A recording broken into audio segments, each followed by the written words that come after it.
ሰላም እንዴት አላችሁ? የኢትዮ ታይምስ ቤተሰቦች ለሰዓቱ የተመረጡ አዳዲስ መረጃዎችን ይዘንላችሁ ቀርበናል። ከመረጃዎቻችን መካከልም አቶ ጌታቸው ረዳ ከዱባይ ሆነው የትግራይ መሪነቴ አብቅቷል ሲሉ መናገራቸውን፣ በአዲስ አበባ የሚገኙ አንዳንድ ባለሀብቶች ከፍተኛ ግብር ተጥሎብናል ሲሉ ቅሬታ ማሰማታቸውን፣ መከላከያና ፌዴራል ፖሊስ ለሀገርና ለሕዝቦች ሰላምና ደህንነት መጠበቅ ትልቅ ዋጋ እየከፈሉ ነው ሲሉ ምክትል ኮሚሽነር ጄኔራል መላኩ ፈንታ መናገራቸውን፣ የአማራ ፋኖ አንድነት በጎንደር ሜጀር ጄኔራል ባንታ ባተ ኮር ኢንጂነር ስመኘው በቀለ ክፍለ ጦር አለም በር ከተማ ላይ አስገራሚ ኦፕሬሽን እንደሰራ መገለጹ፣ እስራኤል አንድ የሐማስ የጦር አዛዥን ሊባኖስ ውስጥ እንደገደለች ማስታወቋን፣ እንዲሁም አምነስቲ ኢንተርናሽናል የኬንያ ፍርድ ቤት ከትግራይ ጦርነት ጋር በተያያዘ በፌስቡክ ላይ የተመሰረተው ክስ እንዲቀጥል ያሳለፈውን ውሳኔ ማውደሱንና ሌሎችን በዝርዝር የምንመለከታቸው መረጃዎች አካተናል። ቻናላችን ሰብስክራይብ በማድረግ የደወል ምልክቷን በመጫንና መረጃውም ለብዙዎች እንዲዳረስ ላይክ በማድረግ እስከ መጨረሻው አብራችሁን ቆዩ።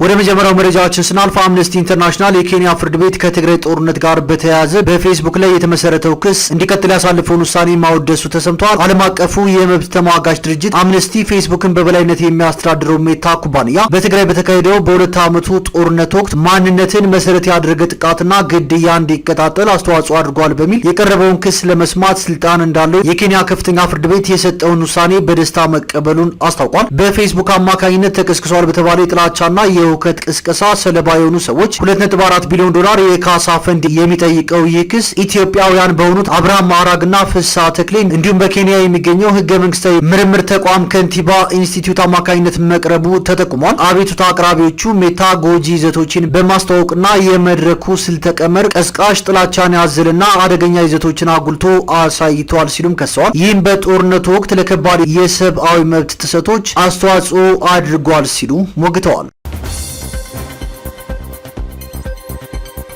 ወደ ቀጣዩ መረጃችን ስናልፍ የንግድ ተቋማት አምሽተው እንዲሰሩ የሚያስገድደው መመሪያ ከመተግበሩ በፊት ቅድመ ሁኔታዎች እንዲመቻቹ ነጋዴዎች ጠይቀዋል። በአዲስ አበባ ከተማ የሚገኙ የንግድ ተቋማት አምሽተው እንዲሰሩ የሚያስገድደው መመሪያ ከመተግበሩ በፊት ቅድመ ሁኔታዎች እንዲመቻቹ በተቋማቱ ውስጥ የሚያገለግሉ ሰራተኞች ጠይቀዋል። የከተማ አስተዳደሩ ካቢኔ ነጋዴዎች እስከ 3 ሰዓት ተኩል አምሽተው እንዲሰሩ የሚያስገድድ ደንብ ማጽደቁም ይታወሳል። መመሪያውን ተግባራዊ በማያደርጉ ነጋዴዎች ላይም የገንዘብ ቅጣት ተቀምጧል። የአዲስ አበባ ከተማ ንግድ ቢሮ በበኩሉ አዲሱን አሰራር በተመለከተ ለማህበረሰቡ የግንዛቤ ማስጨበጫ ስራዎች እየሰራ እንደሚገኝ አስታውቋል። የጸጥታ ሁኔታን፣ የታክሲ አገልግሎት አሰጣጥን፣ ህገወጥ ግብይትንና ሌሎች ጉዳዮችን በተመለከተም ሰፊ የግንዛቤ ማስጨበጫ በቅንጅት እየተሰራ መሆኑንም ገልጿል። የከተማዋ ንግድ ቢሮ ይህንን ቢልም በንግድ ስራ ላይ በተሰማሩ ተቋማት ውስጥ የሚያገለግሉ ሰራተኞች መመሪያው ተግባራዊ ከመደረጉ አስቀድሞ አምሽቶ ለመስራት የሚያስፈልጉ አስቻይ ሁኔታዎች መሰራት አለባቸው ሲሉ መናገራቸውን ተሰምቷል። የአዲስ አበባ ከተማ ንግድ ቢሮ ኃላፊ ሀቢባ ሲራጅ ለቅሬታው በሰጡት ምላሽ በመዲናዋ ለሚነግዱ ከ75000 በላይ የንግዱ ማህበረሰብ አባላት ገለጻና ማብራሪያ እንደተደረገላቸው ያስታወቁ ሲሆን የደህንነትና የትራንስፖርት ጉዳይም በመመቻቸት ላይ እንደሚገኝ ገልጸዋል። በተለይ ነጋዴዎች አምሽተው በሚወጡበት ሁኔታ ደህንነታቸው የተጠበቀ እንዲሆን የጸጥታ ዘርፉ መመሪያውን ታሳቢ ያደረገ ለማድረግ ዝግጅት እየተደረገ እንደሚገኝም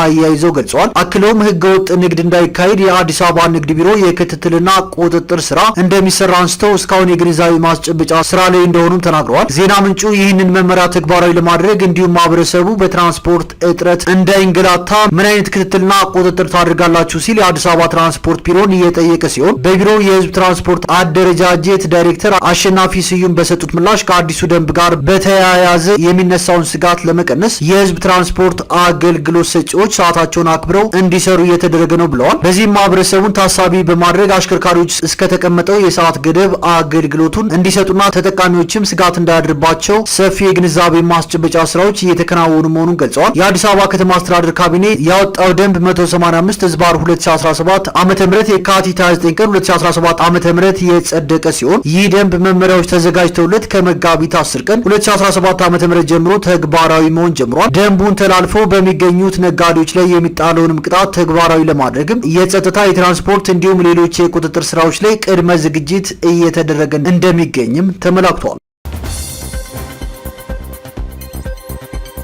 ወደ ቀጣዩ መረጃዎችን ስናልፍ እስራኤል አንድ የሐማስ የጦር አዛዥን ሊባኖስ ውስጥ መግደሏን አስታውቃለች። የእስራኤል ጦር ዛሬ እንዳስታወቀው በደቡባዊ ሊባኖስ ሲዶን ግዛት ውስጥ ሐሳን ፋርሃት የተባለ የሐማስ ታጣቂ ቡድን አዛዥ መግደሉን ገልጸዋል። የሊባኖስ የጤና ሚኒስቴር እንደገለጸው እስራኤል በሲዶን ግዛት በሚገኝ ህንፃ ላይ በፈጸመችው ጥቃት የሶስት ሰዎች ህይወት ማለፉን አስታውቀዋል። የሊባኖሱ ጠቅላይ ሚኒስትር ናዋፍ ሳላም ቢሮ እንደገለጸው የእስራኤል ጥቃት ባለፈው ዓመት በአሜሪካ አደራዳሪነት በእስራኤልና ሄዝቦላ መካከል የተፈጸመውን የተኩስ አቁም ስምምነት ህግ እየተጣሰ ነው ብለዋል። ከቅርብ ሳምንታት ወዲህ የተኩስ አቁም ስምምነቱ በእስራኤል እየተጣሰ እንደሆነና በሂዝቦላ ይዞታ ስር በሚገኙት የቤይሩት ደቡባዊ ክፍሎች ላይ በእስራኤል የፈጸሙት የሮኬት ጥቃቶች እየጨመሩ እንደሚገኝ የሊባኖስ የጠቅላይ ሚኒስትሩ ጽሕፈት ቤት ስለመግለጹም ዘ ስትሬት ታይምስ ዘግቧል።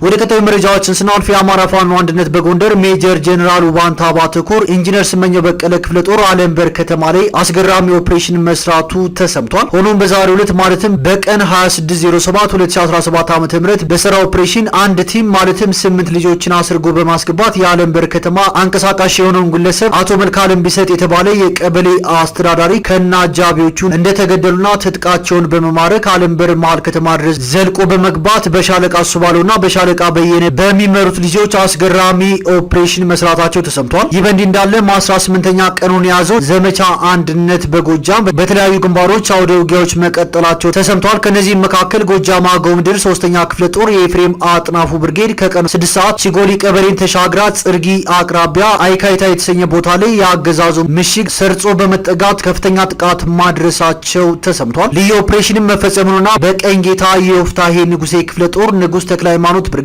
አባል የሆነ ደብረ ማርቆስ በመግባት የአድማ ብተና አዛዥ የነበረን ኢንስፔክተር ካሳውን ወርቁን እንደተገደለም ተሰምቷል። ይህንን ተከትሎም ኢንስፔክተር ካሳውን ወርቁን ለገደለው የፋኖ አባል የአማራ ፋኖ በጎጃም ሰብሳቢ አርበኛ ዘመነ ካሴ የሽጉጥ ሽልማት አበርክቶለታል። ወደ ቀጣዩ መረጃዎችን ስናልፍ መከላከያና ፌዴራል ፖሊስ ለሀገርና ለሕዝቦች ሰላምና ደህንነት መጠበቅ ትልቅ ዋጋ እየከፈሉ ነው ሲሉ ምክትል ኮሚሽነር ጄኔራል መላኩ ፈንታ ተናግረዋል። የመከላከያ ፍትህ ዋና ዳይሬክቶሬት ከተቋሙ ክፍሎች የተውጣጡ አባላትን በትራፊክ ቁጥጥርና አደጋ ምርምር ከፌዴራል ፖሊስ ቴክኒክና ሙያ ኮሌጅ ጋር በቅንጅት አሰልጥኖ አስመርቋል። በምረቃ መርሃ ግብሩ በክብር እንግድነት የተገኙት በኢትዮጵያ ፌዴራል ፖሊስ ወንጀል መከላከል ጠቅላይ መምሪያ አዛዥ ምክትል ኮሚሽነር ጄኔራል መላኩ ፈንታ መከላከያና ፌዴራል ፖሊስ ህገ መንግስታዊ ስርዓቱ እንዲከበርና ለሀገርና ለህዝቦች ሰላምና ደህንነት መጠበቅ ትልቅ ዋጋ እየከፈሉ ነው፣ ይህንንም አጠናክረን እንቀጥላለን ብለዋል። መከላከያ ለሀገር ዘብ ከመቆም ባለፈ ለፌዴራል ፖሊስ ሁለንተናዊ ለውጥ ከፍተኛ አስተዋጽኦ አበርክቷልና ላቅ ያለ ምስጋና አለን ያሉት ኮሚሽነሩ የተቋማቱ ግንኙነት ለሀገራችን የጋራ ዓላማ ቀጣይም ተጠናክሮ ይቀጥላል ሲሉ አክለዋል። ኢትዮጵያ ሰላሙን እንድትቀጥል ወንጀልን መከላከል የጸጥታ አካላት ኃላፊነት ብቻ ሳይሆን የመላው ማህበረሰብ ስለሆነ በትብብር መስራት ይገባል ያሉት ምክትል ኮሚሽነሩ የሀገራችንን የልማት ኃይል እያጠፋ ያለው የትራፊክ አደጋ ነውና ሰልጣኝ ተመራቂዎችን በቀሰሙት እውቀት በትጋትና በታማኝነት ሀገርንና ተቋምን ማገልገል እንደሚገባቸው አሳስበዋል። የመከላከያ ስትራቴጂክ መሳሪያዎች ኮር አዛዥ ሜጀር ጀነራል ግርማ ክበበው በበኩላቸው መከላከያና ፌዴራል ፖሊስ የኢትዮጵያን ክብር የሚመጥን ወታደራዊ ኃይል በዘመናዊ ሰራዊት ግንባታ እንቅስቃሴ ላይ ከፍተኛ ስራ እየሰሩ መሆናቸውን ገልጸው የመከላከያ ፍትህ ዳይሬክቶሬት በተቋሙ ፍትህ እንዲረጋገጥ ከፍተኛ እንቅስቃሴ እያደረገ ስለመሆኑም ተናግረዋል። ሰልጣኞች የመንገድ ትራፊክ ደህንነት አጠቃቀም ቁጥጥርና ስነ ስርዓት ህግና ደንብ፣ መሰረታዊ የመንገድ ትራፊክ ቁጥጥር፣ አደጋ ምርመራ፣ የትራፊክ ስነ ምግባርና ደህንነት እንዲሁም በሌሎችም ጽንሰ ሀሳቦች በቃልና በተግባር ለ2 ወር መሰልጠናቸውን የገለጹት የፖሊስ ቴክኒክና ሙያ ኮሌጅ ኃላፊ ኮማንደር ዋልልኝ ገስት ናቸው። በዕለቱ ተመራቂዎች የሰልፍ ትርኢት ያሳዩ ሲሆን በስልጠናው ከፍተኛ ብልጫ ላመጡ ተመራቂዎችም ሰርተፍኬት ተበርክቶላቸዋል።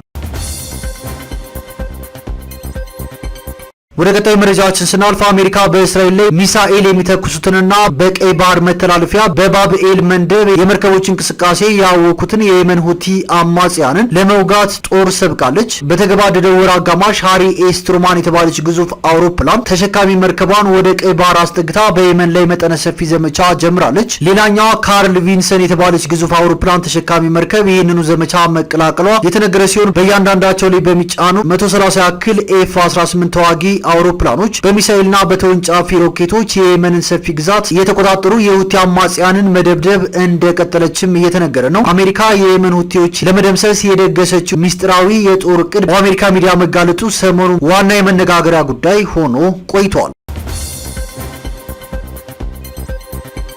ወደ ቀጣዩ መረጃዎችን ስናልፍ የቤት ሰራተኞችን የጡረታ ተጠቃሚ የሚያደርግ የስራ ቅጥርና ውል አጠቃላይ ደንብ በ6 ወር ውስጥ ይጸድቃል ተብሎ እንደሚጠበቅ ተገልጿል። የቤት ሰራተኞች ጡረታን ጨምሮ የማህበራዊ ዋስትና አገልግሎት ተጠቃሚ እንዲሆኑ የሚያስችል የስራ ቅጥር ውልና አጠቃላይ የቤት ሰራተኞች ደንብ በ6 ወር ጊዜ ውስጥ ይጸድቃል ተብሎ እንደሚጠበቅ አንድነት የኢትዮጵያ የቤት ውስጥ ሰራተኞች ማህበራት ጽህፈት ቤት አስታውቋል። የህብረቱ ፕሬዚዳንት ሂሩት አበራ የቤት ሰራተኞችን ህግ በሚመለከት በዓለም አቀፉ ኮንቬንሽን 189 በተቀመጠው ህግ መሰረት በቀጥታ ለመተግበር አስቻይ ሁኔታ ባለመኖሩ ከኢትዮጵያ ጋር እንዲስማማ ተደርጎ ደንቡና የስራ ቅጥር ውሉ እንደሚዘጋጅ ተናግረዋል። ይህ ደንብም በረቂቅ ደረጃ በስራና ክህሎት ሚኒስቴር በኩል እየተዘጋጀ እንደሚገኝም ጨምረው አስታውቀዋል።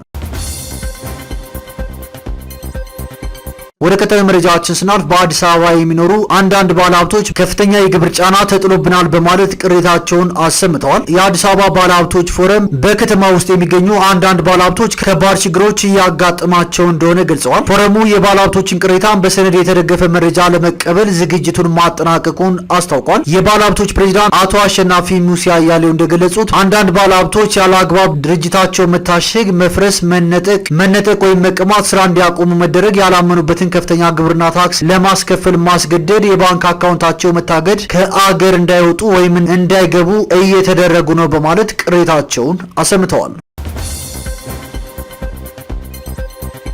ወደ ቀጣዩ መረጃችን ስናልፍ አቶ ጌታቸው ረዳ ከዱባይ ሆነው የትግራይ መሪነቴ አብቅቷል ሲሉ ተናግረዋል። ተሰናባቹ ጊዜያዊ ፕሬዝዳንት አቶ ጌታቸው ረዳ በዱባይ ከበርድ ስቶሪ ኤጀንሲ ድረገጽ ጋር ሰፋ ያለ ቃለ ምልልስ አድርገዋል። በዚህ ቃለ ምልልስ የትግራይ ጊዜያዊ አስተዳደር ፕሬዝዳንትነታቸው እንዳበቃ ማረጋገጫ የሚመስል ምላሽ ሰጥተዋል። ለፖለቲኮና ሲኤንኤን የሚጽፈው ጂም ስቴንማን ጋር ባደረጉት ቃለ ምልልስ የትግራይ መሪነቱ እንዳበቃ የተረዱት መቼ ነው ተብለው የተጠየቁት አቶ ጌታቸው ረዳ የህወሓት ትጥቅ ትግል አባል አለመሆኔ ከክልሉ አመራርነት ለመገለሌ ምክንያት ነው ሲሉ መልሰዋል። ጌታቸው ከአንድ ዓመት በላይ የህወሓት መሪዎች የራሳቸውን ስልጣን ለማደላደል ሲሰሩ ነበሩ። በዚህ ምክንያትም የፕሪቶሪያው ስምምነትና የትግራይ ጊዜያዊ አስተዳደር ላይ ሴራ ሲሸርቡ ነበር ብለዋል። ከህወሓት 5ቱ ቁንጮ ሰዎች መካከል እኔ የትጥቅ ትግሉ አባል አይደለሁም፣ በዚህ ምክንያትም ከኔ ጋር ተባብሮ አይሰሩም የሚል ስጋት ነበረኝ ሲሉም አቶ ጌታቸው ረዳ አስረድተዋል።